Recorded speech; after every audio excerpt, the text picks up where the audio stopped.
ಲಾಸ್ಟಲ್ಲಿ ಎಲ್ಲರೂ ಹೇಳೋದು ಒಂದೇ, ತಂಗಿ ಬಡಿಸ್ದವಳಲ್ಲಿ ಜೀವ ಕೊಡೋಕೋಯ್ತೇನೆ ಅಂತ ಹೇಳ್ಕೊಂಡು. ಇದು ನಮ್ಮ ಉತ್ತರ ಕನ್ನಡದ ವೈಶಿಷ್ಟ್ಯತೆ.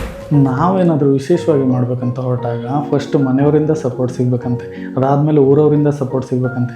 ಇದೆರಡೂ ಸಿಕ್ತು ಅಂದರೆ ಯೂನಿವರ್ಸ್ ತಾನಾಗೆ ಸಪೋರ್ಟ್ ಮಾಡೋಕ್ಕೆ ಸ್ಟಾರ್ಟ್ ಮಾಡ್ತಂತೆ.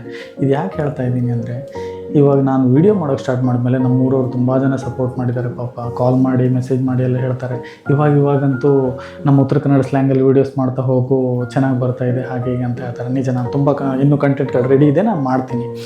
ಆದರೆ ಸಮಸ್ಯೆ ಆಗ್ತಿರೋದೇನಪ್ಪ ಅಂದರೆ, ಬ್ಯಾಂಗ್ಳೂರಲ್ಲಿ ಒಂದಿಷ್ಟು ಜನ ಕೇಳ್ತಾರೆ, ವೀಡಿಯೋಸ್ ಚೆನ್ನಾಗಿ ಬರ್ತಾ ಇದೆ, ಇದು ಯಾವ ಲ್ಯಾಂಗ್ವೇಜಲ್ಲಿ ಮಾತಾಡ್ತಾ ಇದ್ದೀರಾ, ಹಳೆಗನ್ನಡ ಏನಾರು ಮಾತಾಡ್ತಾ ಇದ್ದೀರಾ, ಅರ್ಥನೇ ಆಗ್ತಾ ಇಲ್ಲ ಅಂತ.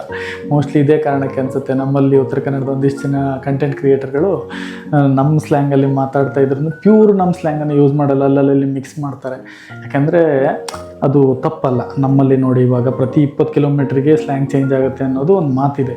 ಇವಾಗ ನೋಡಿ, ಹೊನ್ನಾವರದಲ್ಲಿ ಬೇರೆ ಥರ ಮಾತಾಡ್ತಾರೆ, ಆಮೇಲೆ ಭಟ್ಕಳ ಸ್ಲ್ಯಾಂಗ್ ಚೇಂಜು, ಕುಮಟಾದ್ದೇ ಬೇರೆ, ಅಂಕೋಲಾದೇ ಬೇರೆ, ಇನ್ನು ಮುಂಡಗೋಡು ಕಡೆ ಹೋದರೆ ಪ್ಯೂರ್ ನಾರ್ತ್ ಕರ್ನಾಟಕದ್ದೇ ಸ್ಲ್ಯಾಂಗಲ್ಲಿ ಮಾತಾಡ್ತಾರೆ. ನನಗನ್ಸೋ ಪ್ರಕಾರ ಪ್ರತಿ 20 ಕಿಲೋಮೀಟ್ರ್ ಅಲ್ಲ, ಹುಡುಕ್ತಾ ಹೋದರೆ ನನ್ನ ಎಕ್ಸ್ಪೀರಿಯನ್ಸ್ ಪ್ರಕಾರ ಇಲ್ಲಿ ಒಂದು 10 ಮನೆ ಇದ್ದರೆ 10 ಮನೇಲೂ ಬೇರೆ ಬೇರೆ ಥರ ಮಾತಾಡ್ತಾರೆ. ನಾನು ನೋಡಿದ್ದೀನಿ. ಇವಾಗ ನೋಡಿ, ನಮ್ಮಲ್ಲಿ ಒಂದು ಇಡ್ಲಿ ಮಾಡಿದ್ದಾರೆ, ಅದಕ್ಕೆ ಸಾಂಬಾರು ಬಡಿಸ್ಬೇಕು. ಯಾವ ಥರ ಹೇಳ್ತಾರೆ ಅಂದರೆ, ಒಂದು ಮನೇಲಿ ಹೇಳ್ತಾರೆ ತಂಗಿಯಾನಿ ಸಾರು ಬಡಿಸೆ, ಇನ್ನು ಕೆಲವೊಬ್ರು ಹೇಳ್ತಾರೆ ತಂಗಿಯಾನಿ ಬಾಜಿ ಬಡಿಸೆ, ಇನ್ನು ಕೆಲವೊಬ್ರು ಹೇಳ್ತಾರೆ ತಂಗಿಯಾನಿ ಆಸಿ ಬಡಿಸೆ, ಇನ್ನು ಕೆಲವೊಬ್ರು ಹೇಳ್ತಾರೆ ತಂಗಿಯಾನಿ ಪದಾರ್ಥ ಬಡಿಸೆ, ಇನ್ನು ಕೆಲವೊಬ್ರು ಹೇಳ್ತಾರೆ ಬಿಂದು ಮ್ಯಾರ ಬಡಿಸೆ ಅಂತ. ಆಮೇಲೆ ಇನ್ನು ಕೆಲವೊಬ್ರು ತಂಗಿಯಾನಿ ಬಾಜಿ ಬಡ್ಸೋಕ್ಕಿತ್ತಲೆ.